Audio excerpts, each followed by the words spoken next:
Nothing endures without harmony, and harmony only endures through us. We are unmoving like the mountain.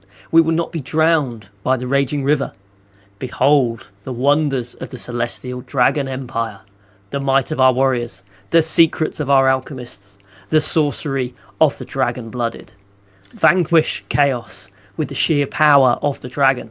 Let them face the majesty of Grand Cathay. Whoop! Well, It's here. that is a very fitting quote, because Cathay is old news. You're very out of date. We've stopped talking about that. We're now talking about the Matchplay guide and the missions and the FAQ. So very fitting for a man who has been indeed living under a rock. Good evening, all. We're back for the Close Order Podcast, episode 33, I think we're up to now, which is not too shabby. Wow, flying. Yeah, absolutely. There's been a couple of weeks off because someone was busy. We'll get to that in a second. I hope you're all having a fantastic Tuesday. I was going to say Friday. And I am back from my, disgraceful 2 days away from the channel. I can only apologise. But my brother is getting married and I was at a stag do this weekend just gone. So that's why there was no Fix My List and no video on Saturday, Sunday. But we're back up and running, and there's going to be a video every day up until I keel over of a heart attack, which is maybe going to happen, or I get all the FOMO. Living under a rock as well. Yeah, I hope you've got the stream open. As well. Yeah, I hope you've got the stream open, because when you disappear, my face gets split between the two windows. And that's a horrifying image. It's not as good as that. Not as good as that. Calms here says, "Boo Lewis left us when we needed us more." Haha, you made a mistake. I'll never let you forget that. Yeah. Or right. Come on. He deserves it. He gives me the same level of shit. More shit than I give him, I think. Jay says, "Lewis who?" Very, very true. Who is this? Rude? Come on, never behave. It's been 15 years. It's been 85 years. I've already forgotten. Yep, absolutely. "We must drive Ed to make more content like a Chaos Dwarf drives an Orc Labourer." Very good, Taco. Very PG. I like that. That is definitely the direction that Old World has gone in. And my brain immediately went to jokes I don't think I should say on stream. So that's good. We'll move on. 100% definitely labourers. Yeah. Yeah. Definitely wasn't going... No, I'm just going to stop there. Jordan says, "Heard you've got a new album out, Lewis." Oh, yeah, congratulations. Really, really big success. I'm joined by Lewis Capaldi, who is... I'm back, baby. Yeah, I've had my time at Glastonbury. Yeah, absolutely. And it was pretty good. No, I'd say that maybe what you did was even better than going to Glastonbury. But very quickly before we get there, a couple of things. If you're here and you haven't already liked the video, please do give it a thumbs up. Helps me get picked up by the algorithm, yada yada. YouTuber chat. If you want to support the channel, you can. Yada yada. YouTuber chat. All that good stuff. These streams are not sponsored by the TSN Arena, but you may have noticed in today's video there is an actual advert in there that I have. The channel is now sponsored by the TSN Arena for this month, for half the videos that I am doing, which is a lot of videos. So that's really exciting stuff. Obviously, love Rob, love the work that he does. The events that he puts on are fantastic. Like I say, it's not sponsored on the streams, but there is a link in the chat if you want to look at the events that he's got. He's got, a couple this month, a couple next month as well, I think. Plenty of stuff in there. Good range of bits and pieces. Finally, last bit of admin. I am being driven nuts by the comments saying that the volume is wrong between me and my guest. And I'm not saying that you need to stop typing that if it's true. But it's driving me nuts because before every stream, I do a volume check. I check to see if it's correct. Can I get a confirmation? Do Lewis and I sound roughly the same volume? Can you give me some chat, Lewis? I'm great at chat. Honestly, it's one of my key skills in this world. I like the bit where you hesitated halfway through there. Hopefully that sounds I ran good. out of chat. You've been off for 3 weeks. I listened to... I've given you a break. I listened to Greg James this morning, and there was a guy on his little quiz that he does who was asked to name any city in the UK, and he immediately panicked, and it took him 20 seconds to name a city in the UK. Well... So I had that moment. It just flashed before my eyes there. He was just like, name a city. Manchester. Like the classic meme, England is indeed my city. But we can move on to talking about why you weren't here, just as a very quick update for the viewers, because obviously, given that we sit in front of a camera, everyone needs to know the entirety of our lives. Do you want to justify why you've not been here for 3 weeks? Yes. Right, because of that. Oh, is that there's in focus? Look, got married. That's very exciting. And with marriage comes the honeymoon. So that's where I've been. Had best part of 3 weeks in Canada, which is a very lovely part of the world. And we've been disappearing up into some of the national parks, which means that basically living under a rock isn't a million miles as to what I've been doing for the last few weeks. We've been camping, we've been out in the middle of nowhere, we've been in parts of Canada in country parks. I was telling Ed before the stream started, where apparently no humans have ever been to some places in these country parks. So not that we went there, but No. there are places in those parks where no one has ever been, which is very exciting to be somewhere that wild. And we didn't get eaten by bears. My wife has made it back safe and sound, and I only lost an arm, so we're all good. Yeah, but it's possibly. Nah, just need one. As long as I can hold the paintbrush, it's all fine. Yeah. But yeah, possibly the worst timed 3 weeks to be away. Given there was a period where it was probably 4 or 5 days where I had literally no phone signal whatsoever. So I had nothing, had no contact with the outside world. It was just Flo and I in the canoe with our guide. That was it. That was the entire human contact I had for a good few days, which is great. But I come back and the WhatsApp groups that I'm in, every single WhatsApp group has gone over 1,000 messages. All the older WhatsApp groups are over 1,000 messages. I'm like, what the hell is going on? And I see like Ed has posted 2,500 videos talking about FAQs, 1.5, Cathay, Matchplay guide. It's all happened in the last few weeks, and I've just missed it completely. So apologies for that. Yeah, absolutely. Just, sorry, going back to what you were saying at the start where you said you didn't get eaten by bears. Obviously, the famous saying is that you don't have to outrun the bear. You just have to outrun whoever you're with. I reckon you might be kind of screwed, given the vast collection of medals that Flo has. Do you think that she'd outrun you in a run from the bear race? I would be a gallant gentleman and feed myself to the bear. But you'll note that I said, although Flo and I got back, I mention nothing about our guide. I was actually going to say, I think, to be fair, I was going to follow up with, to be fair, I think the pair of you might outrun the guide, which, now that you've said that, we should probably move on swiftly for legal reasons. Oops. No, he's fine. Last time I saw him, he was fine. The bear had not killed him at the point that I last saw him. Of course, you were moving at a rapid click in the opposite You're tricky direction. to see when you're running and screaming. Yeah, absolutely. So, what was the most exotic or most dangerous bit of wildlife you saw? Was there anything that we did see bears? To be fair, we saw a black mama bear with her cubs, which apparently is the most dangerous time you can see a bear. Although black bears aren't as bad as grizzlies, we didn't see any grizzlies. Sure.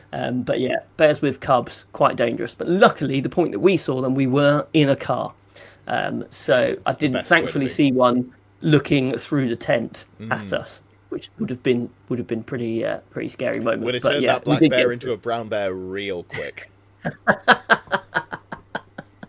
That's just nasty. On the scale of, and this is going to belie my ignorance as someone who doesn't live in a country where we have to worry about bears, I think the scariness ranking of bears, it goes black bears, brown bears, polar bears, and then koala bears. Is that right? Yeah, koala bears definitely at the top. They're one of Australia's famous poisonous bears. As every piece of wildlife in Australia is definitely poisonous. Yeah, I think grizzlies are above black bears in that grizzlies will attack more often, and then bigger as well, I think. They are bigger, yeah. More powerful. They're all massive. They're all like 600-700 kilos of just muscle and meat. Which is, don't you? Oh, you look excited there for a moment there, Ed. I don't know. So speaking of meat, I did bait the VIP section in Discord with a picture of my dinner, which was just like a mixed one of those salads, which is just lettuce, bits of shredded carrot, and then like pepper as well, with a few croutons and some tzatziki. Which was really nice, and I'm definitely going to do that again. But I knew putting it in that there would be a flurry of offended eyes who were like, "Where's the meat on your salad?" So yeah, that's what I've been up to this afternoon. Just before coming on, I was winding up, the people who annoy me the most. And I don't mean I'm annoyed by them, but they go out their way to annoy me the most. They try their best. They're very good at it, and I appreciate it. It's a weird symbiotic relationship where I definitely encourage it. But should we?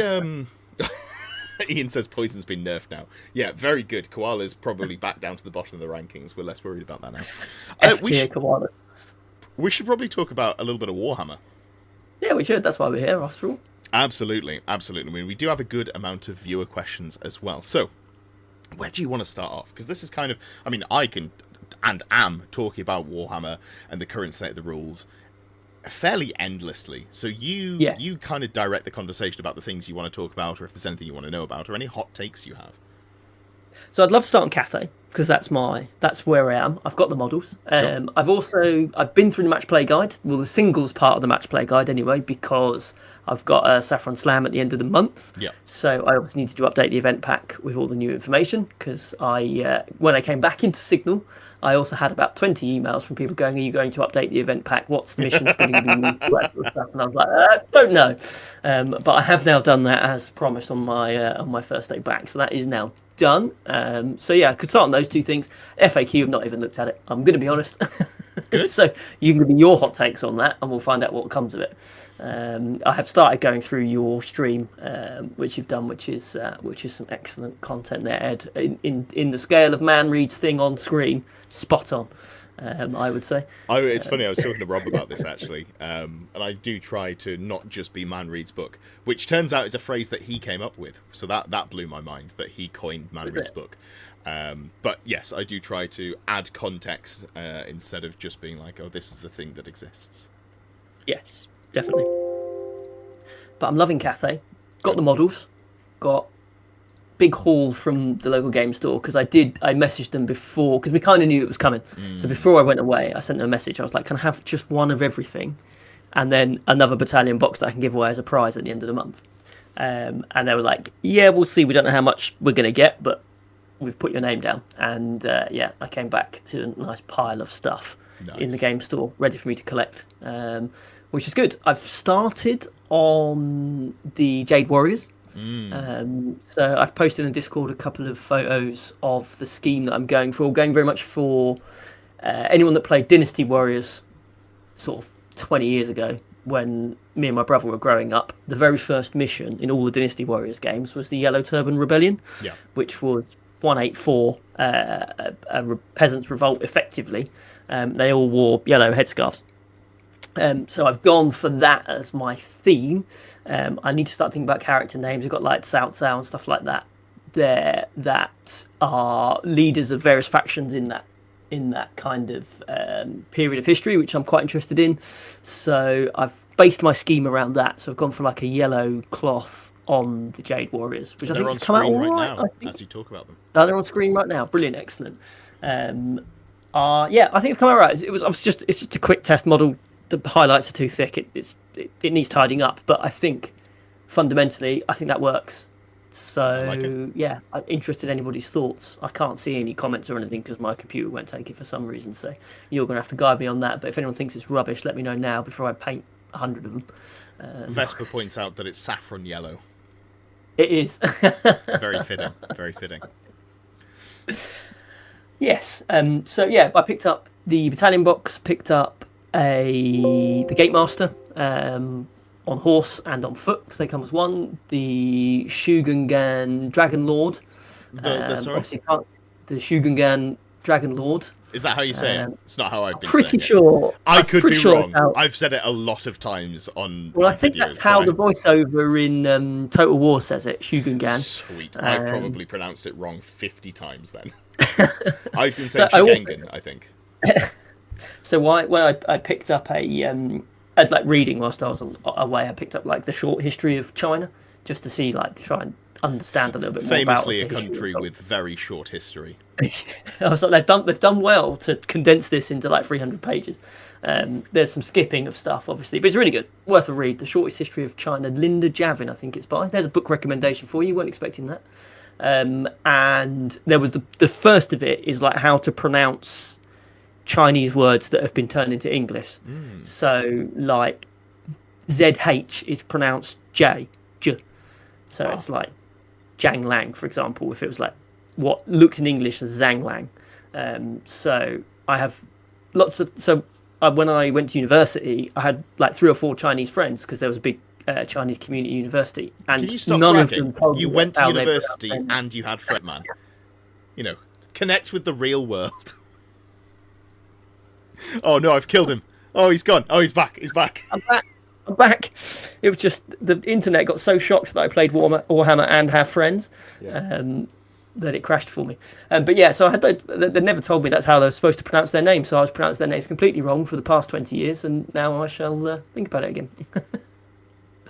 But yeah, I can't remember where I was. Yeah, picked up those models. I haven't picked up a balloon. I've picked up the Sentinel as well, which apparently everyone is telling me that building the Sentinel is like pulling teeth. It takes hours and hours and hours. That's a shame. Yes, which is weird. There was one of the guys on Discord showed a photo of like the hand of the Sentinel, and it has like one hand has 12 different parts in it. Yeah, which that's strikes me as an unnecessary number of parts for a hand. Yeah. But so I'm not looking forward to building that. But yeah, I haven't picked up a balloon yet. Everyone says they're really good, but they just look massive, and I don't understand how I'm going to transport it. Apparently, or it's store the size of 2 knights, as in Imperial Knights from Warhammer What? 40,000. The model is the size of a knight, and the stand is the size of a knight. They're and also when I was talking to Rob on Sunday, he had been building the balloons all weekend, and he says, I reckon it's taken me 7 hours to build 2 of these, which is nuts. So, given that we know that building a second model is always easier, we can assume that it's about 4 hours per, which is that's a yes. bit So of I've a not time commitment. jumped into the balloons. I won't lie; they don't necessarily appeal to me as a model. I quite like the concept, but just I'm a bit meh. Sure. They You are are a a bit bit meh. slightly too much fantasy, if you know what I mean. They go slightly too far off piece for my brain. But then everyone's saying they're like absolutely amazing in the rules, so I might have to get one if I want to do well with Cathay. But as I've said before, it's going to be an army that I'm hoping to spend quite a lot of time on. Yeah. So realistically, I'm not going to put it on the board probably for 6 to 8 months realistically by the time I've got it all painted, so because I want to do a really good job with it, so I'm not going to rush it. Like I kind of half rushed a lot of the vampire stuff. I think it looks cool, but there's areas that I would do better if I had more time. Sure. And now I've got the vampires and the undead Bretonians, like I don't need another army to play. I can just do painting them in the background, hopefully. Well, this feels like a very good time for me to very quickly take a small interjection and be like, Go for it. look at the Bretonians that I have. And also, you may notice here that there is a very big cannon on quite a small square base. So I really like the Ironweld cannon that you get from Age of Sigmar. Yeah, that's and one I'm of using the that. Sigma one. Yeah, using that for my bombards, because I think if I'm playing Bretonians, I probably want to look at that as an option. But yeah, so the decision was, I think I'd like to do Bretonians. I think I would like to, when I get round to it, there's no timescale on this, but potentially paint the heraldry of channel members like Longbeards and Ground Knights onto the knights that I have in the army. Potentially, I don't know about this, maybe put the heraldry of like the Fnatic tier supporters onto men-at-arms shields or something as well. But I just thought that was a fun idea. What do you mean by heraldry? So there's websites where you can put in surnames and it gives you the heraldry of that surname. Oh, awesome. Yeah, That's a cool idea. Yes. We've heard it here, everybody. He's doing it. It's confirmed. It's definitely happening. That's a I great want idea. to do it, but I did say, it might happen in the next 2 years. So don't be waiting. I'd like to play them, but I also don't know when. And also, I think I might get fired from Team England if I put all my focus into playing Bretonians right now, because that is probably not what I should be doing. So I gotta. No, you're still the elf main. Yeah. I mean, elves look pretty solid, but there's loads to go through. Who can say what's happening? I think I've got to be a bit cagier about team stuff. Hush. Yeah, I think, and I haven't actually asked for an official what can I say or what can I not say. So I think I'm just going to be a bit more keep my cards close to my chest until post worlds, and then it'd be really fun to do a big vlog, do like here's my, the actual trip, here's some recorded content, probably do a sit down with multiple members of the team. I'd like to talk about it in that regard, but I also don't want to ruin things for everyone else that's involved in the project because I wanted to make a video about it. So I'm going to be a little bit more cagey with that, I think, up until I know what I can and can't talk about. But yeah, so Bretonnian's super cool. And also I got this model for my Outcast Wizards. It's the Empire Collegiate Arcanum box set where you get 4 wizards. And you get to, it's like, here's the Lore of Fire. Like a bishop. So that's my dark magic caster who looks suitably evil. He's got a potion vial that's got a skull cloud coming out of it. He's got a big hat that definitely belongs to a visor, and he's got a staff with a snake on it. So that is definitely a dark magic caster if I ever saw one. Nothing to do with the Catholic Church, I will add now. No, only you brought that up. But yeah, so that's basically what I've been working on model-wise, just at the moment. Although you've got a voucher for me that I haven't been able to spend because you've been out of the country. Yes. You're going to have to send me stuff for what you want, and we're going to. I will do, yeah. I'll be honest, I've mostly forgot about it. The limiting factor wasn't you, it was me forgetting that it existed. Forgetting that it existed. Which is now is a great time to do a quick plug for the event at the end of the month. Are there any tickets left for your event in Saffron Walden? We do still have some tickets left, so it's a event on the 26th and 27th of July here in the lovely town of Saffron Walden in Essex. More than welcome to come along. You can find the tickets, just Google Saffron Slam and it will come up, or just go to elmominiatures.com. As I say, I've updated the event pack this weekend, the Matchplay guide, which I'll go through in a minute. So had some good feedback on the event pack already. Pip and Nick have already sent me their thoughts, which has been really, really good. Just a couple of lines of messages and stuff, but broadly they seem happy with it, so that's cool. Be a really good event, I think, and I don't know how many events so far have used the Matchplay guide, but this is trying to incorporate the bits of the Matchplay guide that I like and leaving out the bits of the Matchplay guide that I don't like. It's not, from what I've seen, it's not being like universally adopted like the 40k version is. It doesn't seem it's people way picking too early to things. say, I think this weekend was the first weekend people would have been using it. It could have even been used. So I think it's too early to say whether it'll be upkept fully or not. But thoughts on the Matchplay guide aside, there are still tickets. You can go to elmominiatures.com. You can go, and don't worry, I won't win this one. I've won the last 2. But the 24th is my brother's wedding, the 25th is my anniversary, and the 27th is my birthday. So if I even thought about going to a Warhammer event, I might be hung, drawn, and quartered. Which is a shame because they were this and my brother's stag do, which was this weekend just gone. Both times I have multiple people trying to give me multiple different event tickets for free. So it's been, how dare he get married and be happy and find joy in progression in life. What a bastard. No, definitely. Oh, and I am as well. It just says, I'm doing. I'm playing around with 1-day tickets as well. So, had lots of feedback when I started going to 2-day events that some people can only come for 1 day. The various family commitments, etc., and 2-day events are just too much of a commitment. So I've got a couple of 1-dayers. I think I've got one guy coming on the Saturday, or 2 guys coming on just for the Saturday, and one guy coming just for 2 games on the Sunday. So, whilst Old World remains a slightly smaller scene than 40k, and I don't automatically sell all the events out, I'm happy to play around with lengths of tickets. So again, if you just go onto the website, you'll find all the information on there, and then I just split the cost down by the amount of games you're playing, and see what that works. Found a way on BCP to do that quite easily, so I can just drop people and add people into events as the weekend progresses, and it seems, fingers crossed, to work okay without breaking the whole tournament system. So we'll see how we go. Hell yeah. Perfect stuff. All right, back to what we were talking about. Vesper's just said Ed's a Leo. Everything makes sense now. Obviously, we know that astrology is real and definitely should be taken notice of. But, I'm pretty sure they changed astrology. Like, they just invented a new one. So I think I was born a Leo, and then now I'm something else. I'm pretty sure. I think they changed it. I think they just added an extra one. It's all bollocks. What? That's the problem. Like, it's just all bollocks. You can't just make up a new thing. Anyway. I'm sure I there's hope not. I'm still a Scorpio. I quite like Scorpio. 5th of November. Yeah. Astrology person in the chat, tell me if I'm still a Scorpio or not. Um, but yes, match play guide. That's what we're here for. Yeah, absolutely.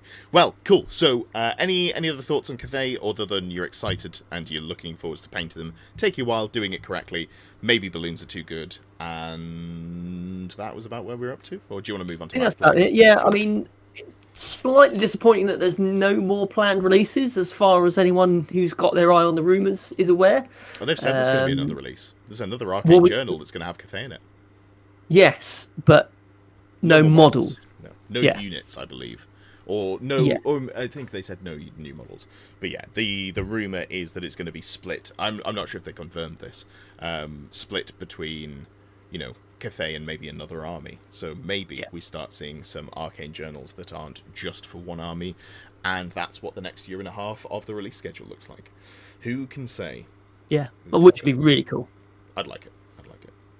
Yep. Yeah, I think that's a really good idea. It's quite limited range, isn't it? So you're going to see a lot of balloons and a lot of Jade Warriors knocking around for a while. Everyone that's playing against Cathay, but then I guess, to be honest, like, it's hobby time, isn't it? So if you added much more units in, people wouldn't be able to get them all ready. So well, some people would. Yeah, I mean, obviously, I've been talking about the TSN events. Rob just ran an event this weekend at 2,600 points, and I'm pretty jazzed to play around with that because you get more stuff on the table now. It's early doors. This was the first event he's run with missions and FAQ and everything like that. So people put a lot of infantry on the table. But I had a wander around on the Sunday. It looked great. I was like, I'm so envious of the fact that I'm not playing this like weekend. actual Warhammer. Yeah, I've got like 40 or 50 Chaos Warriors built and ready to go, and I've got another 20 in box. I just want to put Warriors of Chaos on the table, like actual warriors. And I think I've written a list that is fairly brutal for 2.6k. So maybe I'll see if I can get in for the August one with that if I've got time. But we shall see. So yeah, match play guide. What are your hot takes on that one? Yeah, so I think overall, great. I think the aim of the book, I think, is to help tournament organisers run events, build an event scene, and get people into playing Old World at events, not necessarily competitively, but at events in a bit more of a consistent way, give some TOs a guidance, and help those people that want to start running events or are interested in putting events together, gives them a foundation to build an event off that, if you were just to follow everything in the book, you'd be relatively confident you were going to run a half decent event. And there's loads of little kind of tips in there about, like, thinking about players' conduct, thinking about TO conduct, thinking about should you be playing at your own events, thinking about how to do prizes, and all those kind of sort of tidbits. When you just read it as a kind of piece of text, there's lots of really interesting stuff in there, which I think if you are a new TO or you are thinking about setting up events or anything to do with events, even just going to events, I think it's good document to have. I think it really helps that, and I think anything that we do to make running events easier and support TOs, I think is a great thing to do, because events are where people meet friends, meet new people, where communities grow, where communities start to thrive, I think. And so that anything the Games Workshop do is great for them, but it's also great for us as a community. So massive support of that. This can't be, for whatever you think of Games Workshop, this book in and of itself can't be a very good money maker, if you know what I mean. Like, they're not going to sell enough of these books to really make it worth it, are they? But hopefully the overall effect it has on the community is positive, and gives people something to work on. Because what it has unlocked through the secondary missions is a little bit more variety in play. And a lot of TOs were playing around with that anyway. Like, I was throwing in secondary objectives and stuff like that into my packs anyway. But then I've been running events for quite a few years, so I'm quite confident and happy to do that. I've got a vague idea in my mind what works for an objective and what doesn't. Mm-hmm. But new TOs playing around with adding their own rules in, that's just a recipe sometimes for getting it wrong and having a bit of a disaster. Yeah.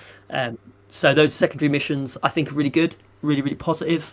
For the most part, like the objective marker X rule, I think, is really good because it allows you to kind of mix up how many markers you put in each individual mission. The baggage train one looks really, really good fun. I've decided not to use it at the end of July, which I know Pip wanted me to use, but I just figured that getting those hobbied up in like 2 weeks' time is probably not quite there, but I will definitely be using it as of my event in September. So, that's going to be really cool to use. I like domination as a concept. Don't like how many points it's worth, so I'm definitely turning that down. And so that already gives you 3 different ways to play the game. And they're all just additions into victory points, aren't they? So you're still going to get the bulk of your points from killing stuff, but actually you can score 20-25% of your score from secondary objectives, which is great. Or in the case of domination, you can score most of your points from domination if you really wanted to. But yeah, I think that as a kind of set of rules is really, really great. I think what I've decided to do, and I don't know whether other people are doing this or not, is they've obviously presented 6 missions in there where they suggest secondaries that you could use. But fundamentally, I think you could just mix and match the secondaries to any of them. Sure. I don't see a reason why not. So my pack, potentially maybe in our next stream, we'll go through the pack with the new stuff in it if that's something that people want to listen to. But my pack has my deployment zones, some of my diagonal deployment zones and things like that have worked quite well in previous events with the new secondary missions added onto them. So I've not gone for like King of the Hill as a mission, or I've not gone for Open War as a mission, whatever that one's called.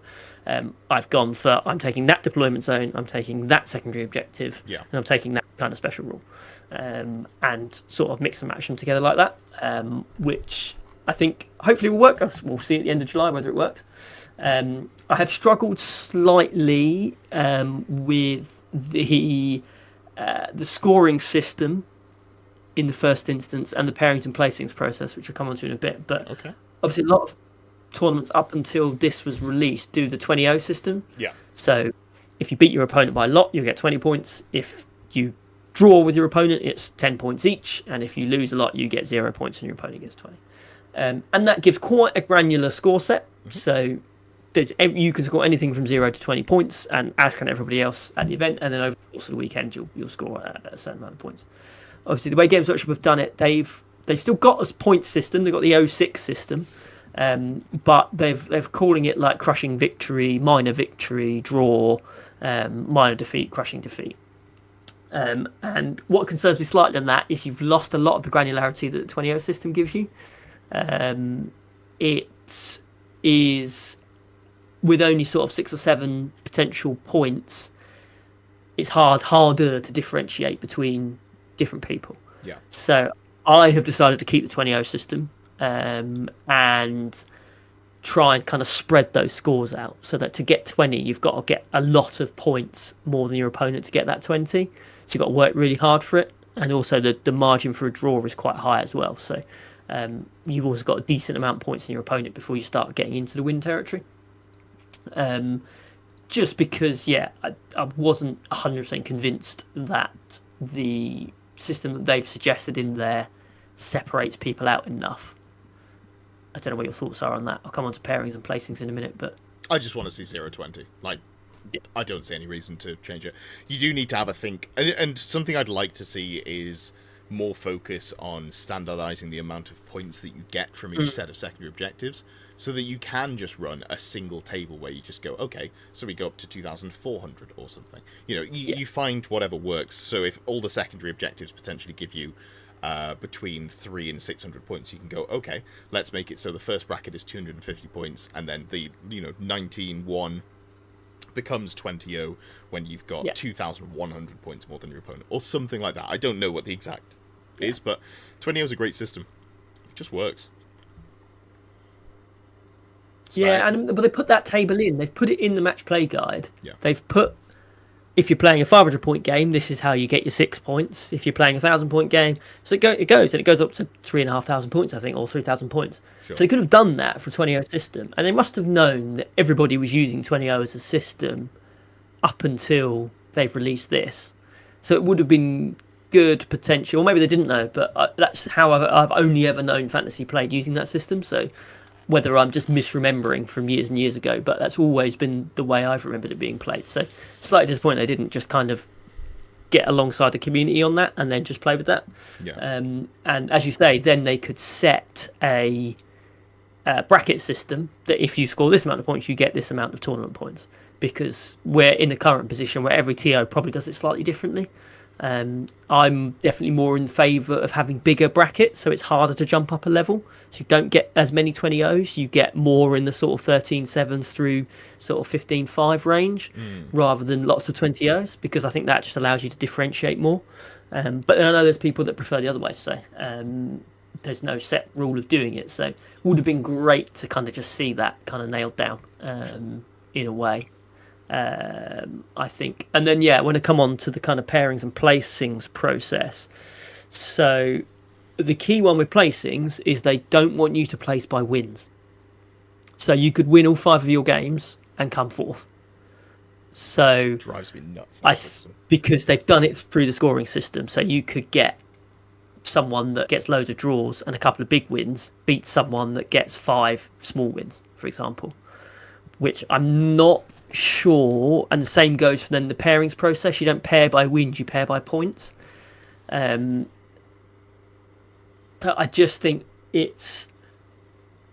should be a reward for winning all 5 of your games. And I don't know if they've done it because, well, no, I don't, because actually all their system encourages is people to try and absolutely smash their opponents. Yeah. Because all that matters is as many points as you can get. It doesn't matter that you won closely because you helped your opponent and you had a really amazing game. You only win if you crush your opponent, which then just any time a system encourages that as the way of how players should be organised at that event, I think, not that it would, but I think it could potentially encourage people to focus on their score over the enjoyment of their opponent.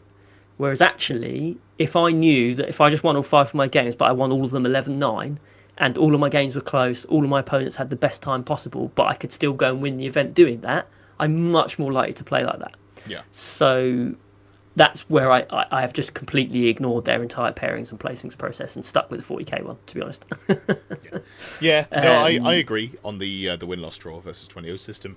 And also, like, previously there was a discussion about how, but then evasive armies, like, it promotes you just not interacting with your opponent to make it difficult for your opponent to catch you, which is, a strong playstyle to some degree. But they've got objectives now. You can't just do that. So the objectives are in there now. Your opponent goes, I'm just going to stand on objectives and get like a 12-8 win if neither of us interact with each other. So I really prefer the 20-0 system being a secondary scoring as opposed to being the primary. I want to see win-loss draw as the main. Definitely. But I mean, and again, like, on to things that aren't singles as well. They've got a really good. They've laid out how to do teams events, which is excellent, because again, as a new TO, if you don't know how to set up a teams event, how pairing should work, how all of that side of things should work, they've got all those suggestions in there. I haven't read them in detail yet, so I can't comment on the quality of the information that's in there, but I know it's there and I can see it's there. They've got cool diagrams of how you're supposed to pair players and stuff like that. So again, as a TO, if you want to run a teams event, you've got the guide that shows you exactly how to do it. You don't have to be an expert in teams events to now put one on and know that your players are going to have hopefully a half decent time, which is great, because for a lot of us, teams events are one of the most fun ways of playing Warhammer, and I'm assuming that's going to apply to fantasy as well, although I've not yet played in a fantasy teams event, so one day. So yeah, overall really great. Individual bits I'm just not using. Which is, I think, a good way to approach it. And like the missions and individual bits and pieces like that, I think, are very in the wheelhouse of tournament organisers for deciding how they want to shape the game. I'm much more in favour of seeing that than seeing actual wide sweeping changes like, homebrew rules or stuff like that. I think seeing things like changes to missions or changes to scoring brackets, stuff like that feels more in line with what I want to see if I go to it. Like, if I go to 2 tournaments and they're both completely different in terms of the base rules, it's more difficult to play. Whereas if it's the scoring is a little bit different, I have to approach how I play the games differently, maybe. But the actual way that the games are played, I still understand the basic rules there. Feels a bit more easy just to translate between. Yeah, it makes sense for sure. And I think they've left themselves options for missions as well. I don't think there's a world where they could bring another one of these out in a year's time, 18 months time, with some fresh missions in it, and people can crack on with those. But I think with the fact that they've suggested some missions you could have this secondary and you could have this secondary, or you can't have this one, I think they've given themselves enough flexibility there that it all remain fresh. I think with the missions that are in the main rule book, because they were so fixed and because they were only based on victory points, after a while, if you played a lot of Old World, and fair enough, there are people that don't play that many games, if you played a lot of Old World, it would probably start getting quite stale. But actually with this, you can mix it up. And because they have put optional stuff in there or made suggestions, they are sort of nudging TOs towards sticking different deployment zone with a different secondary. Sure. So I think they're encouraging that in a way that's still accessible for new TOs, which is, it feels like a lot of this has been aimed at new organisers. So yeah, and making it cool. easier for people to run events is always a good thing. So big fan definitely. of that in favour. Perfect. There was something that did catch my eye. Ian was asking about streaming events, streaming games at events. So the main issue with that is just cost, and you need to have equipment. It's a hassle to set up. And I don't know if this is going to come true, but I'm hoping that I will be doing a streamed event with someone else who has some setup gear before, towards the end of the year. I'm not going to talk about it yet until we get it nailed down, but there is a fun live event that we are looking to do commentary for, which would be very cool. So hopefully that becomes a thing, because I think that is a niche in this game that we are not filling. I don't think there's really space for someone to do it the way that Wargames Atlantic does for 40k, where he gets in his camper van and he drives around the country and he does a different event every weekend, and that's how he makes his living. But I think having some streamed games with commentary is definitely something that we're missing from the old world. It would be fun to see. Yeah, I'd love to do it. I'd love to do it in my 40k events. I'd love to do it in the Old World events. I think from a TO's perspective, it's something that would potentially bring attention towards your event and make people think about it, especially if you've got really nice boards and things like that. People would look at it and go, oh, that's really cool. The key, as you say, cost is a big element. And I think noise is another big element. And he's quiet enough. Oh, he's back. Oh, sorry. Yeah, I was saying noise is another element, isn't it? You've got to try and find somewhere that's quiet enough that you can stream without you just hearing a massive amount of noise in the background. Big events can do it pretty well, because they have huge areas and they can just be off to the side and then use directional mics. In the event halls that you have specifically, there are smaller spaces, so it's harder to escape from. I would need to hire out another room, basically, which, from a cost perspective, add 500 quid onto the cost of the event. Is a stream going to make...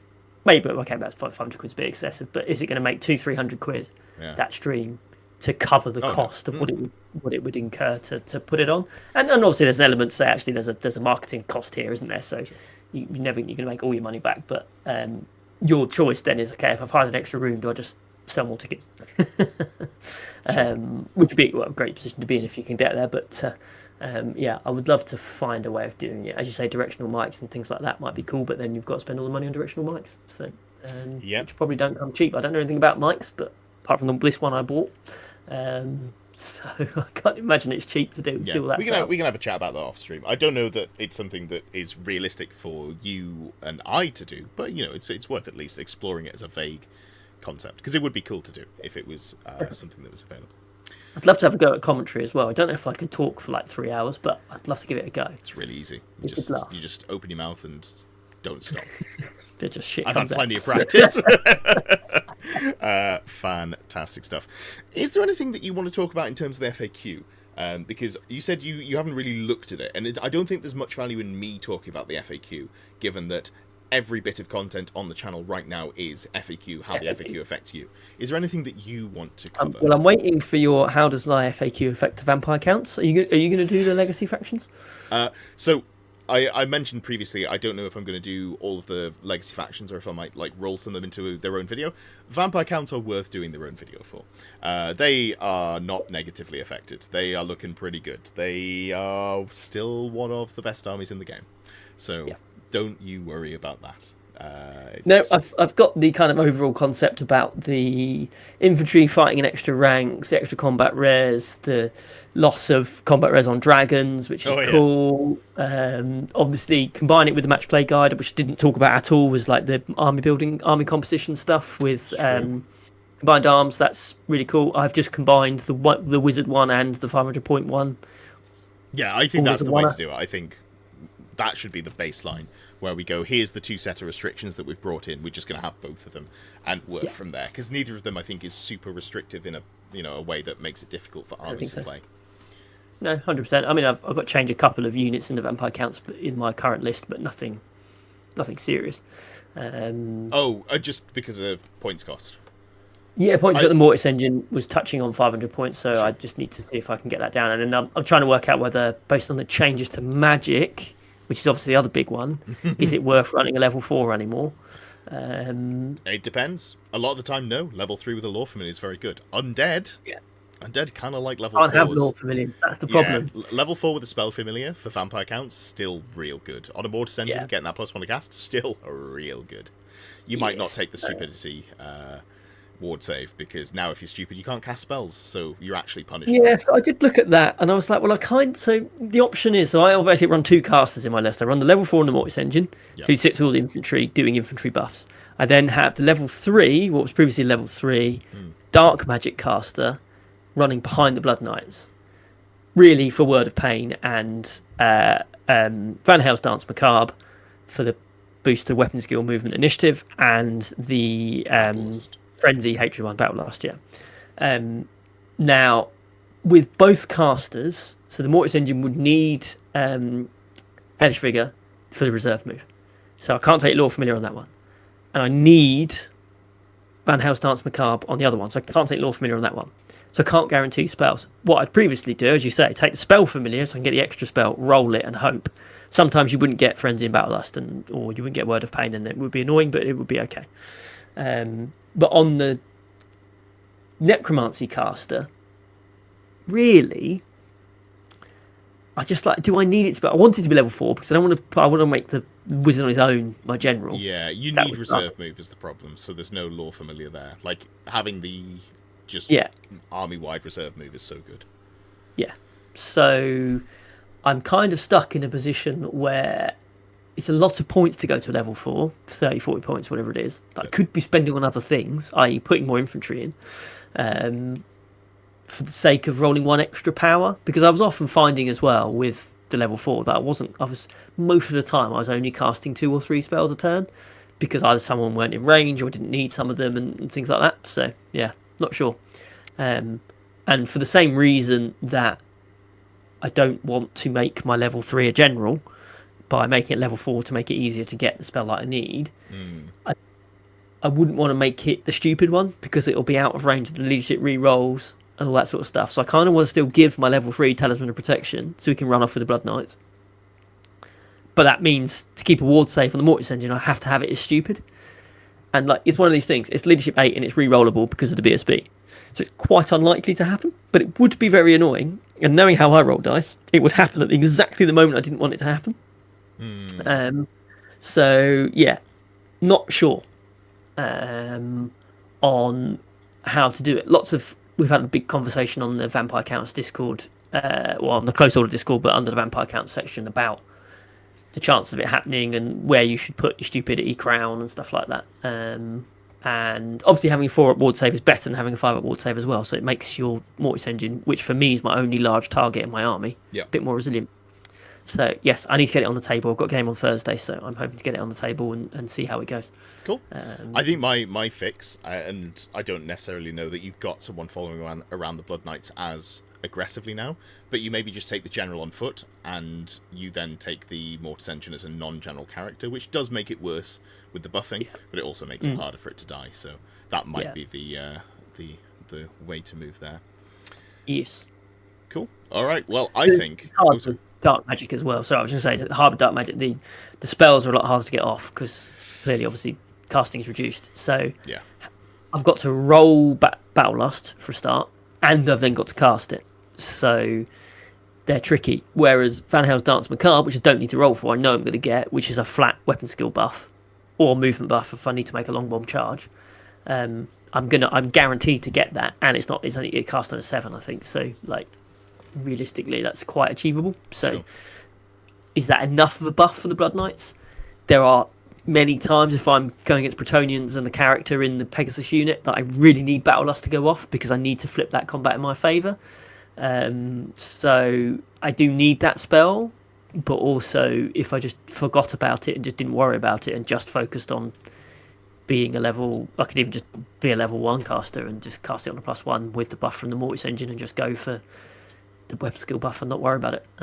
But with all these things we've got to play around with, it's all very exciting. It's all changed things up, hasn't it? Yeah. Although I'm definitely tweaking around the edges. Because, as you say, vampire counts seem to have come out all right from what I've heard. They're not bad. They're not bad.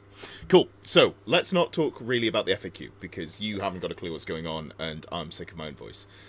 So, we'll leave that for future content and the stuff that's already up. If you want to hear my thoughts on it, there is loads of stuff about the FAQ. Let's move on to the podcast questions, of which there are quite a few, because you've been gone for a while. And in fact, the first question comes from Callum. It says, what makes Lewis think he can just waltz back in here like nothing has changed and act normal? I don't know. I've ever been described as acting normal. That's quite. I think I'm going to take that as a compliment. You're actually. one of the most normal people I meet. I know. I think you're fair. I don't want to say bland because I don't think that's a fair summarization. But you're not weird, is what I'm trying to say. You personification of white bread. Brilliant. That's brought me back down. Your hobbies are eating healthily, running, hosting Warhammer events. God, you weirdo. No, you're not weird, I don't think. But yeah, you're fairly normal, and I'm not calling you boring. Real question: which of the new missions do you think has the potential to be the new meeting engagement? I trust you know what I mean by that. Meeting engagement being the feels bad mission. One, yeah. I mean, the obvious one is domination, because if you were just to take it unedited, it's 800 points. I think you can score from just 1,000. I got 1,000 points. WTC has nerfed it, or had at that time nerfed it down to 800 points. So now it's even more than that. Oh, great! So yeah, that's not good. No, it's not. So we should worry about that one. But then I don't know how many people are going to play it as is in the book. It's clearly an outlier, isn't it? So whether that's one that can go on there. And it's such if you table your opponent, you get a guaranteed 20-0, basically. Yeah. I think domination is the one that has the potential to be a field spat. That's the only one that sort of, for me, stands out. But you still got to play the game, whereas meeting engagement ruined it from before the game started. Day one, yeah. So it's not as bad, but I think it is the worst of the lot. Yeah. I wonder as well, the baggage train one, I really like it, but is there a world where you just build a really fast flying something, fly over the top of your opponent and just smash it up very quickly without them being able to do anything? Yeah, I think that's good. Your opponent but that's can do only 250 points. And as you say, they can interact with you to stop it, depending on how they deploy and what they've got. And also, they can do the same to you. So I don't mind that one too much. I think that's a consideration for list building, which I think is fun. Jordan says, and why is it King of the Hill, you dirty undead player? King of the Hill can be a real win more if you've got a unit that's hard to push off. But weirdly, while undead do Death Stars really well, scoring core Death Stars, I think people are going to bring more tools to deal with them now than they did, because more armies going to bring big scoring Death Stars. So maybe it's actually easier to deal with undead than it was previously, because more people are bringing that sort of style, so you tech more into it in your list building. Yeah, the one thing that undead don't like is enemies with lots of attacks. Yeah. So in the previous meta, when it's just dragons and the occasional cavalry bus, I don't care. You're not doing enough attacks for me to worry about losing loads of models to unstable, but you charge me with guys that over the course of that unit have got 20 attacks, you're going to start doing some damage, because fundamentally with the skeletons, I mean, Graveguard can do some damage, but fundamentally I'm not doing any damage to you. That's because you play them wrong and you use hand weapons and shields. What you should be doing is using great weapons, at which point not only do they take the charge, they also just cream the unit they're in combat with. Yeah, so obviously with the Helmet Commandment, so it's like, yes, no, weapon skill 6, thank you very much. Yeah. There is Although I more. like hand weapon shield. It's now with the free up save as well. That's going to be tasty. They But are they going to were be tricky always to choose through. super tanky. Like you just didn't Yeah. need that. You can just also kill your opponent's unit, which is a valid way of removing crumble. So speaking of, have you noticed that you get regen saves on crumble now? Yes, I'm hearing 50-50 on this. No, I'm rules hearing have written undead it players very works. excited. Oh, cool. Well, crack on then. Happy days. Whether it's intended or not is another thing. That's So, another question. yeah, we'll see. And if it is too obviously strong, which I'm not sure it will be, but if it is, maybe we'll see TOs start to say, actually, we just don't think it should work on this, and we'll house rule it. Yeah. Which So I mean, again, like realistically, sometimes with like skeletons, if I've lost loads of skeletons, someone smashed me with a big unit of knights or something like that, yeah, and it's like, ooh, I lose 18 to crumble. Getting regen on that, really, I'm going to save 3 of them, so I'm still going to lose 15. So it's not like it massively changes the numbers. But as anyone that's played undead knows, if you just leave one skeleton alive, that's all I need. So if I just save one, then I'm still in the game. But then again, on the flip side, how many casters are you going to be bringing? How much higher level casters are you going to be bringing nowadays? Oh, undead still want to bring casters, I think, for resurrection. Yeah, exactly. Are you? So I'm probably still going to keep the same number of casters, i.e. 2 casters, one with the scepter, so I can do it twice. But if that's a level 3 instead of a level 4, that's 2 skeletons a turn. I'm not bringing back. Well, so surely you'd engage your brain and you'd put the double res item on the level 4 instead of the level 3. Well, that's what I'm saying. Do I bring a level 4? That's the question. Oh, do I need? Undead want level 4s, I think. Yeah. Just both undead armies want at least one level 4, or because you can only take one. So I think that's not an issue there. But yeah, I am wondering if you go like 1 level 4 and then loads of level 1s, and you just go, I'm just going to res 5 models here.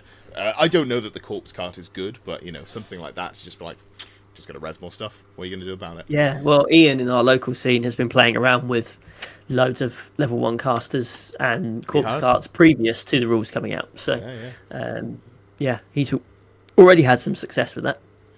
Yeah. Oh, my son's here. Connor says, hope you had a good time in Canada, Lewis. Thanks, Connor. Had a great time. Passing that on. Strife says, what would you bring to win the Graveguard Challenge? And this was a great question that I missed at the time from Goldfire in the general channel, which is inspired by Pip's Graveguard Challenge. Basically asking, what would you bring that's like 750 points or less to deal with the unit of 28 Graveguard with weapon skill 5, 3 up save, and a 5 up regen that arises 12 models each turn? It's hard to say. It is hard to say. I think my answer is that you don't deal with it with 750 points. You just put like 1,500 points into it. Which I know they then have lots of army that they can deal with you, but I think that's how you deal with undead. You just go absolute crushing pressure, hit them with 2 dragons and some dragon princes, that'll deal with them. I mean, it depends if we're following your theme and we're taking great weapons instead of hand weapon shield. In this case, it was shields. I think just being as tanky as possible. So I was going to say, so if you're just taking the great weapons, which is what you might have been suggesting is the right loadout, they've only got 5 up save.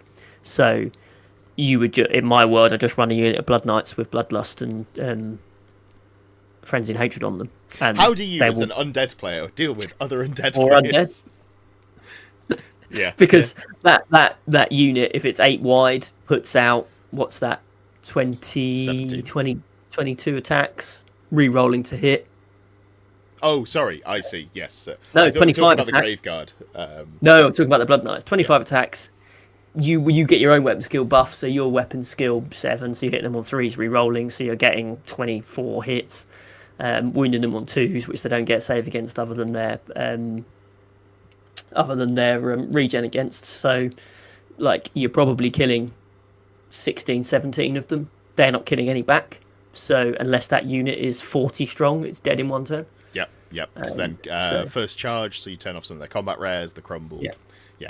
I think. And like, if they've got BSB, they'll have a BSB in there. So you just make sure that one of your Blood Knights hits the BSB because he's only got 2 wounds. So you just kill him straight off the bat. So they lose their ability to get. Yeah, I mean, easier said than done. Off. It is 2 wounds, but it's also probably a charmed shield there. So you've got a single 5 up ward and then a 5 up regen as well. So that thing's deceptively tanky, and I almost wonder if it's better just to put the points, like the attacks, into the Graveguard and watch as the character crumbles as well. I genuinely don't know, but yeah, like 2 attack heavy cavalry supported by something else is the real answer to that. If you can just put as many attacks in as possible, like my suggestion of Dragon Prince is very similar.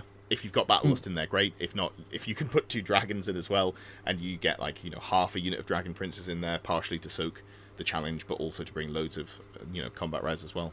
First charge, turning off their combat res, all of those things are really nice. Yeah, definitely. Cool. Great answer to what do you bring to win the Graveguard challenge was 29 Graveguard. Good stuff there. Goldfire says, some missions seem to heavily favour some armies, while some armies will really struggle. Graveguard into King of the Hill, as an example. As a TO1 competitive player, do you think these missions should be removed, adjusted to have lesser impact? There's a lot of Graveguard bashing going on in this.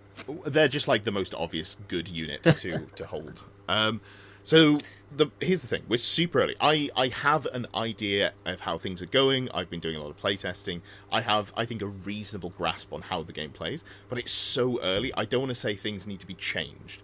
What I would like to see is tournament packs have a mixture of missions. Maybe we have open battle as one of the missions, where there is no secondary scoring. And if your entire army is only built to do secondary scoring and nothing else, maybe you just can't win that one unless you divest your army a little bit. I think that's healthy. Have some progressive scoring through the game. Have some missions with no progressive scoring, but maybe some end-of-game scoring.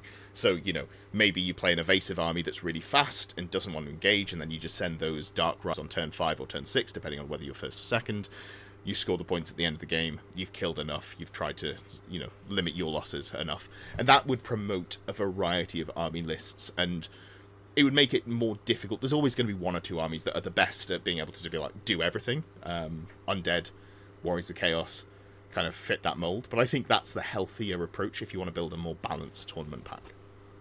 You know what you've just done there, Ed? Mm-hmm. And I'm going to blow my own trumpet for a moment. They've just described my event pack. No, you haven't got open battle in there? No, I've got Breakpoint in there, which is close enough. I've got some progressive stuff, got some end-of-game stuff. So I'm hoping that it's balanced enough that you can't just do one thing. We'll see. I had exactly the same as you, not been to enough events or run enough events to determine whether it's true or not, but I'm hoping that that encourages a variety. I have not gone with King of the Hill, which is what Goldfire is asking in particular, because, well, mostly because I don't have enough hills to not make it. I'd end up with like a desert board that's got a grassy hill on it, and that would just wind me up. Sure. No end. Yeah. So I just don't own enough hills of all the different types of colours and stuff that I've got to make that work. But also, it's very much all pile onto the middle and see what happens sort of game, which I mean is fun in some respects. But I've kept that one out, and I don't necessarily have an intention of bringing that one in. But between all the others, I'm hoping I've still got some kill stuff in there, still got some progressive stuff, and got some end of game stuff as well. So we'll see how we go. Great. Strive says, what's the strangest thing you believe in, with an addendum from Jordan, and why is it that Empire are a C-tier faction? Well, have you got anything that's strange that you believe in? What is a strange thing? The problem is, I think we're both pretty logical guys who are pretty, like, data-driven.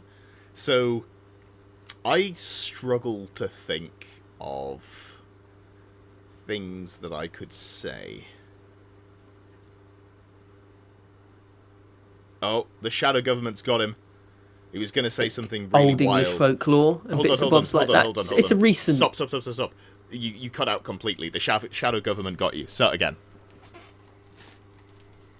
Oh, he's still gone. All right. It's fine. We're going to have to chalk that one up as a loss. Rest in peace, Lewis. He has just been married, but the shadow government has taken him. Oh, you're back! Sorry, you started saying something, but I'm here. I'm alive. They've not. Well, all I was going to say is that I quite like a bit of old English folklore. So there's some cool like river spirits and stuff like that, which I quite like.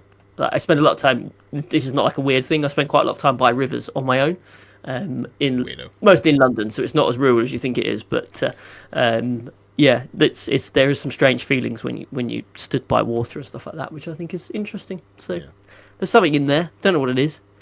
River in London, mostly shit, but I'm sure in some old fantasy rivers there's some cool stuff in there. What's my weirdest? My weirdest might be, I think I go the other way on things, and I'm less willing to believe in anything like conspiracy theory-ish.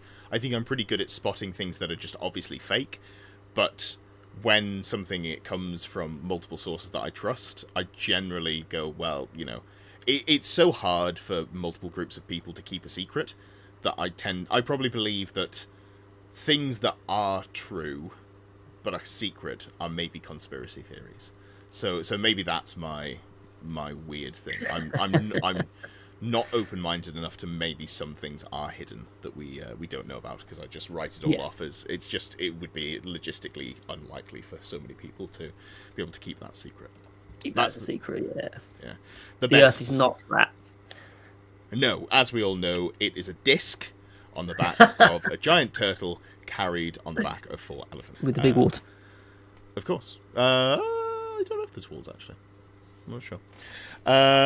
Cool. So, Steve, who was just at an event this weekend.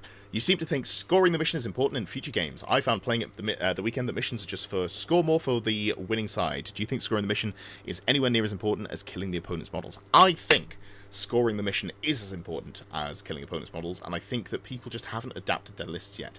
I think we want to see more of a lean into scoring core Death Stars. I want to see 500-point units that have got great resistance, that have some characters tied in there, that are going to sit in an objective and dare you to charge them, because if you do, you're probably going to lose that combat. That's what I think of when I've been talking about scoring units. Some armies can do it for cheap. You can put 40 zombies on an objective and they will score you, I don't know, 90 points over the course of the game. Probably more. It takes ages to chew through that unit. They never flee off it, so you can just leave them pretty unsupported. Just res them up if that's the best target for resing. Stuff like that can be, semi-cheap, semi-undersupported. I think it's like 64 points for 22 of them, something like that. No, it must be 66. Anyway, it's really cheap for that, so that's fine. Or like Men-at-Arms, Yeomen-at-Arms. You can just put 30 on an objective. They've got pseudo-stubborn. They've got shield wall. They can sit an objective and hold points. They take a lot of commitment to deal with. So that's the sort of thing that I'm thinking when I talk about scoring units. It's not just my list has got 14, Tracy and Woodsman, who can stand an objective and technically score me points, but they're going to get shot down to 9 models very quickly, and then I won't score anything. And then I may as well not taken them. Yep. Good points. I haven't played enough games. I haven't played any games to determine the answer to that question. Yeah. I mean, clearly from a mathematical perspective, you can't score the majority of your points from secondaries unless you just don't kill anything. Sure. So, like, in terms of the most points that are available, it's a small percentage, 25%-ish. It depends how many secondary objectives are put in, because that's something that we haven't talked about. And that's probably an episode all on its own. Like, for example, your event is running the secondary you have to use, and then none of the additional secondaries. Is that correct? So I'm not using the missions that are in the book at all. I've used my deployment zones and attached secondaries to them. But it's effectively like one secondary per mission, isn't it? Well, for a lot of them, I've kept my previous one. So, for example, the one where the objective, the Earl of Essex, Geoffrey, I've still got him in there, and I think that's the one I'm using domination for. So you'll get points for catching him across the board, and then the table quarters at the same time. Sure. So there's 2 things in there. One's my fun one because it's a Saffron event, and we're doing a bit silly stuff, and the other one's one of the proper ones. So that opens up a few hundred points more for doing that, but not like thousands of points. But yeah, in theory, you could combine a couple together and make quite a lot of points out. The comparison I was going to make is the event that Rob played this weekend was he had every single secondary that they listed as an option on each mission. Yeah. And that's more doable because it was a 2,600 point event, so there was more units to score. But I think there's a scale on how much you can score there, which is interesting. Yeah, it's how complicated you want to make it as well. Like, because I think you always want the kill points to be the core of it. Yeah. Feels like that wants to be an important part of it. That feels right. But you don't want to neglect the secondaries. I wonder, I mean, it's something that we discussed right at the start of when Old World came out, and people were starting to question whether just having kill points was enough. That you would potentially open up some kind of system where you actually scored a percentage of your points for doing different things. So you get 50% of your points from killing stuff, and 40% for your secondaries, and 10% for being painted, like they're doing 40k. Whether that would kind of scale it appropriately. So yeah, there's loads of different ways you could do it. If this becomes a problem that Steve's suggesting, which I don't know that it is yet. But if it does become a problem, I think there's lots of different ways you can adjust things to get around that. Steve says, "Nice to watch me be wrong." I appreciate that. We'll see how it shakes out. But I'd rather err on the side of the mission, like the secondary objectives, are less impactful than too impactful. So it's easier to tweak up than tweak down, I think. Tweak it down, yeah.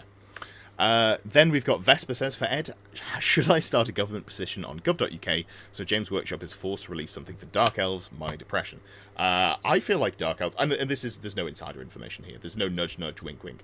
I feel like Dark Elves are like the second most likely faction to come back in terms of legacy factions, maybe straight after Vampire Counts, because both of them are basically completely out of Age of Sigmar in terms of the models you'd expect to see. There is some overlap for both armies, but as things get updated, I wouldn't be surprised to see both of those armies come back next edition. Again, not insider information.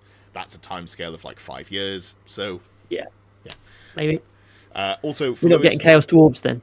I thought Uh, Chaos Dwarves were coming out. yeah, for Sigmar. Now what? Yeah, Oh, I thought it was Rogue World. No, it's the rumour's been for Sigmar, and we've seen some big hats. There's a release teased for, I think, the 18th of July, which I think it's Age of Sigmar entirely, or it hasn't been rumoured to have anything for Old World. But we are eating good right now, so I'm not going to be greedy. Yeah. Well, so Vesper also says, for Lewis, how do you do, sir? I'm very well, sir. Thank you very much. Excellent. Jordan says, when are we getting a soup tier list? If I was going to do something like that, there is one day of the year that is acceptable to do. That would be April Fool's. Is next April Fool's, is that a Tuesday? Is it? Let's have a look. Oh, it's a Wednesday. Shame. 2027, Mabes. Yeah, Mabes. Let's have a look. 2027, Thursday. Oh, 2028. 2028. Oh, Saturday, not looking good. It's further away. Yeah, 29. Sunday, seeing a theme here. Oh god, hold on. It might be skipped because of leap years. So 2030 is Monday. 2031, this is the content people are here for. Oh, it is Tuesday. So if you're still here in April 2031, we'll have a tier list on April Fools about soup. You can bookmark that, yeah. Jordan. Clip it and send it to and me. If you remember it, it will be done.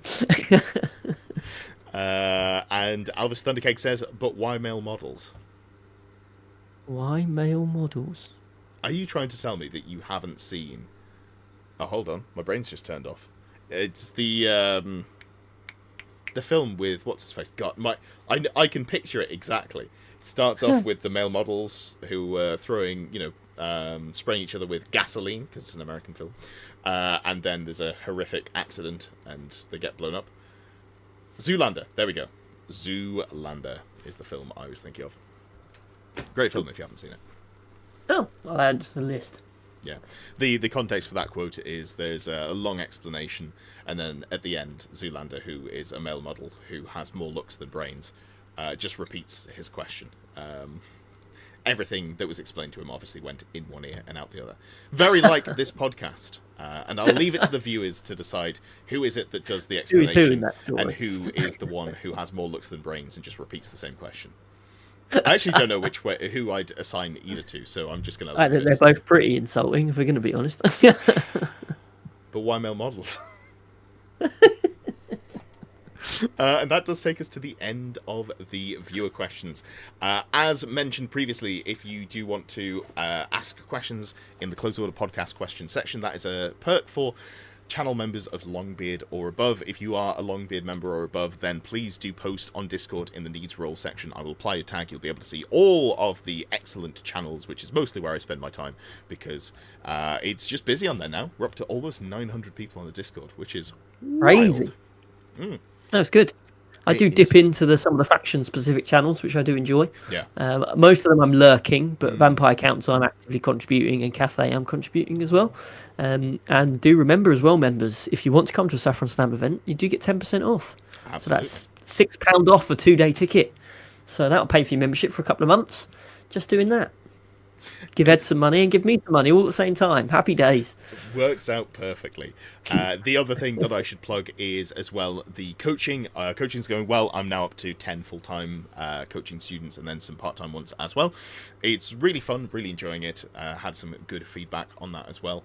People seem to be pretty positive overall, and people are coming back, which is a good sign. It's all well and good people saying that they're enjoying it, but then actually coming back for multiple sessions is the thing that shows that.